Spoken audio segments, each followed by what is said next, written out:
Alright, earlier I posted a challenge which was to put a satellite into orbit.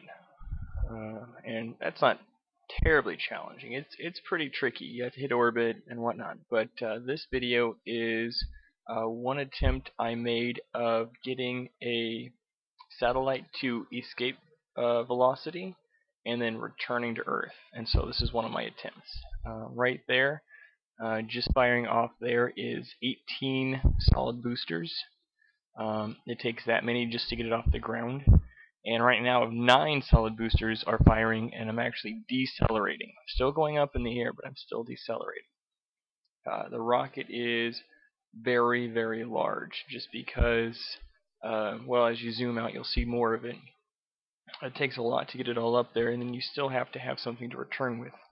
And so even these 9 rocket boosters aren't quite enough to get the rocket terribly high, and they're also very unstable. I'm actually fighting the rocket that whole time. And here I'm going to actually decelerate quite a bit, but the first 2 stages were just enough to get this whole rocket high enough that the third stage would be strong enough to just barely overcome it. It gets high enough, just powerful enough to overcome gravity, and just gets out of that gravity field just enough, out of the atmosphere just enough, lightens the load just enough that uses about half of a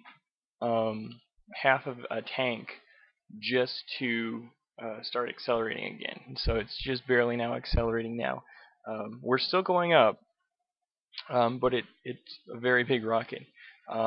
That's 3 stacks in this stage is 3 stacks of 4 tanks of liquid fuel, and it's going to push up actually 5 tanks plus the payload plus our return solid booster rocket. So there's quite a bit there.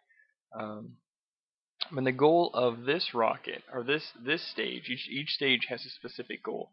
The first stages were to get this up in the air high enough so that these rockets can push hard enough that they can get out of the atmosphere. The point of this stage here is to get the rocket out of the atmosphere, get it above 34, 35 kilometers, 35,000 meters. Here I'm starting to lean the rocket over just a little bit, it seems like. And the reason I'm doing this is because it's not necessarily an escape velocity so much as an escape vector. If you go straight up, it doesn't matter how fast you go. It won't matter because you'll end up just coming straight down. So you actually have to do it at an angle, otherwise it doesn't actually work correctly. And so what I'm trying to do is just give it a tiny bit of angle. And here I hit my target, and I still have a little bit of fuel left. And at about 10K farther than I was hoping, I have enough to take it on a little farther, or to set off the 4th stage, I suppose this is. And this stage is 5 fuel tanks pushing this whole thing, and the goal of this is to get us up to that escape speed. And of course, because gravity gets weaker the farther away you get, that escape speed is less and less farther up. And so I'm trying to get this up there, and I'm also aiming at to the side there. And so I'm checking at 150 km. I have to be at 3,068 meters per second, and I'm not going to be anywhere near that. I'm continuing to go over. One thing that I'm noting is I'm trying to keep my propulsion at the same rate, or the same direction as where I'm going, as my direction, my vector. The reason why is because I don't want to waste that. And here, waste that momentum. I'm not fighting against myself. I need all that momentum. Here, I've made the velocity. I'm at a good vector. I have just a tiny bit of fuel left, and basically just made it. And I check my calculations, and I'm way fast enough. And so if I were to stop here and come back, after some time, I would of course never have returned. I would just go flying off into space, and that would be, not a very interesting challenge. But we still have to drop the satellite, and we still have to return home. So we're going to spin around. We're going to get rid of our fuel stack. And one of the things that I had to do here is I had to make sure that I was at a reasonable speed. So you can't just go as fast as I want. That's the reason why I didn't use up the rest of my fuel, because if I'm going too fast, I might not make it home again. And I'll explain that just in a second. Here I aim away just a little bit from my rockets when I shoot off the satellite. That's the satellite right there flying. Satellite, quote, quote. I've actually hit my rocket stack before. It's kind of funny, but I tried not to do that. So I aimed away a little bit, and here I'm shooting off my retro rocket. This is one of the reasons why that whole stack has to be so large, is because I have to send up one rocket just to take me home again. Here I'm retro firing my rocket, trying to get away, using a solid booster just because it's quite a bit lighter. It doesn't provide as much boost, but I don't need as much boost.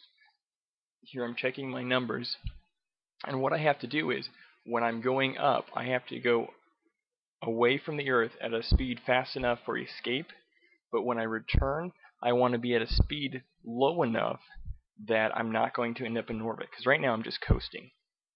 And I just checked the calculations right there, and I'm not quite sure. I'm pretty close. I probably won't make it home, but we're kind of steep, and we're going still pretty fast, and we're actually still going up. And so at this point, I actually jettison the rest of my craft, and I actually put out my parachute just because I'm going to be away from the computer, because this is going to take forever, and I don't want to crash into the Earth just in case I'm not back into when I go landing. And so here, farther and farther and farther away, and it takes about almost half an hour, about 29 minutes, at 842 kilometers. Before I finally, at the little bug of the game, little lock right there, start heading back to Earth. And so now I've stopped decelerating in regards to the Earth, and now I'm going to return, hopefully. And so one of the reasons why that rocket was so large is because you have to have enough power to get back, because you have to get above your escape velocity and then slow yourself below your orbit velocity. Otherwise, it just gets really messy, and you won't make it back, or it'll take so long to make it back, won't make it worthwhile. And here, just hit the atmosphere, the G's are going up, we're good to go. Unfortunately, I'm landing on the dark side of the planet, and if you've ever landed on the dark side of the planet, you know that you can't actually survive landing on the dark side of the planet. It's a little bug, so this is a quote-quote safe landing.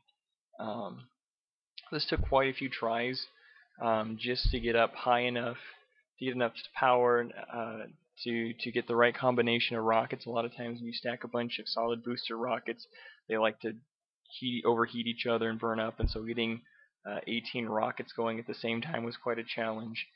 And every time you add one more little tiny thing towards the top, it just multiplies towards the bottom. So just to get high enough, I had to add one more fuel tank, and it about doubled the amount of boosters at the bottom. Here I explode, going slow enough, but just because I'm on the dark side of the moon. And you can see on the stats that we went. That was our highest, or our high speed. We were going pretty fast enough to escape, and it took almost an hour to do this, but it worked out really well.